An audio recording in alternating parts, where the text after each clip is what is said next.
Okay, so I figure it's Saturday and we are going to get back into Debt Clear, the Locust story. All right, so last time we left off, um, Tasha went to the hospital and she had a breakdown. She couldn't take or stomach the child, you know. And then she wound up meeting with Jaquisha, who is going to be taking care of the child. So Jaquisha is from a low income family, and also she lives in low income housing. And so to Tasha, that was fitting for Locust. And she also had spoke to Jaquisha about maintaining that as her name, Locust, just to humiliate her. So she can grow up and everyone knowing that she was famine. Come on. So when she gets home, she sees her husband crying, and he again presents her with the asking her to consider keeping the child once again, and the fact that he's a father, and she was appalled. So we're gonna start there.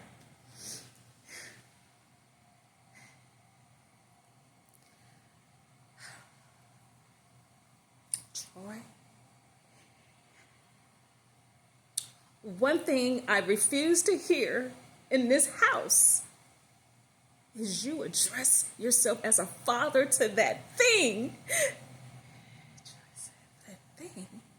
She's a living, breathing child. Tasha, what has gotten into you? How could you talk about a baby that is innocent like that? I mean, for God's sake, she lost her mother.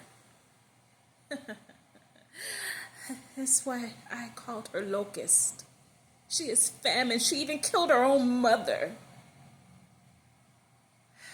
Troy said, he said, you take that back. You take that back. No, I will not. I will not take that back. I meant what I said. She killed her own mother. She's a famine. She's a locust. What locusts do? Troy, I'm not going to pretend I'm okay with this situation. I'm not going to pretend that things are okay between us because of it. This has hurt me. And I'm sick of pretending. I think I think it is ridiculous that you will come and ask me to consider raising a child that you went out and made without me. How dare you? And one thing I will say, I went and visited that baby, and immediately she made me sick to my stomach. She's famine. She's a locust. Troy looked at his wife, and he just did not recognize her. All he seen in her was hate. And he just couldn't believe that this is who she really was. He really felt miserable in that moment. He just looked at her, and his eyes longing for just some type of resolve, some type of peace, common ground. But the grounds in between him and his wife just looked like war. So Troy backed up, and he got up and he stood and he wiped his tear, and he said, listen. He said, I'm going to go take care of some business, and I'll see you late tonight. And don't worry about dinner. I'll get it outside. Troy, why would you walk away? Troy kept going, and he headed to the door as she called out his name. And then he slams the door right behind him. Tasha fell to her knees and she yelled out, God, what can I do differently? I refuse to raise that filthy thing. I refuse to have her in our lives. Oh, God, give me the strength. Tasha was ruined because she couldn't control how Troy felt about his daughter. She couldn't control it. That was the one thing that she didn't have any control over when it came to Troy. She just watched him lose. She just watched him lose. It felt like the love of his life. The way he carried on about her and this baby. He was disgusted. I mean, she was disgusted. She just felt that sick feeling in her stomach again. I mean, every time she swallowed, she just felt like she had to throw up. And then there it was. It came up. Tracy ran to the bathroom and just emptied out her guts. And she laid on the floor and she just cried. She just cried. She finally got herself together and she went into her bedroom and she pulled out her calendar. She said, something's not right. She said, she kept thinking about it. She said, oh my God. She looked at her calendar and Tracy hasn't had a period in a while.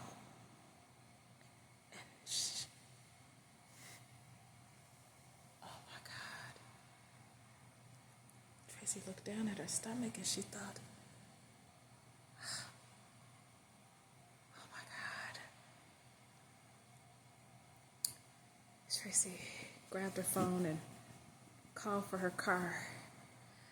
Stephen, this is Tracy. Are you nearby? No. You don't have to come here right away. She said, I need a favor. I need you to go to Walgreens or somewhere, some type of drugstore and grab me a pregnancy test. Yeah, you heard me. Yeah, please do. Thank you so much.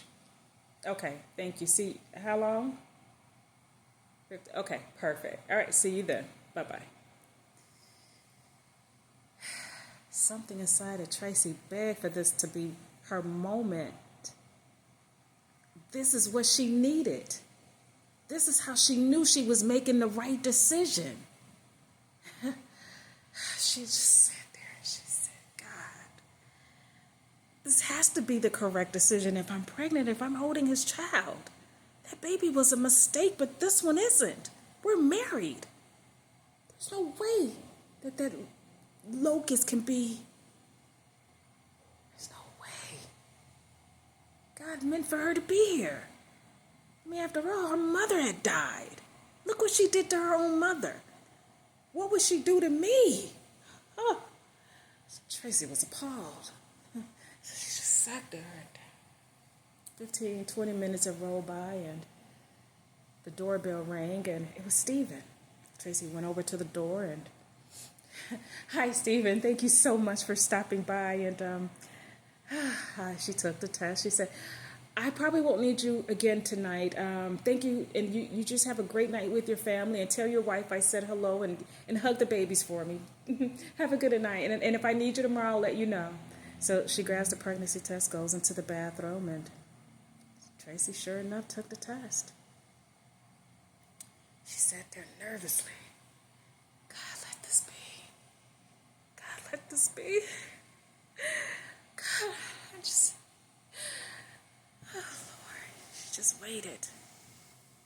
A few moments passed, and Tracy nervously went over to the test, and she looked over at it, and it was 2 lines. Tracy was pregnant. And she picked up the test, and she looked at it. Oh, my God. I knew it. I knew it, God. I knew it. I knew that this was not a mistake. That baby was the mistake. God, oh my God, you precious child. You child made of love and happiness and joy. Oh, this is such the difference. This is such what we needed, Lord. Thank you so much. Tracy was thrilled. She just couldn't wait to tell her husband what was going on. She knew that would pull her marriage back together. This baby that he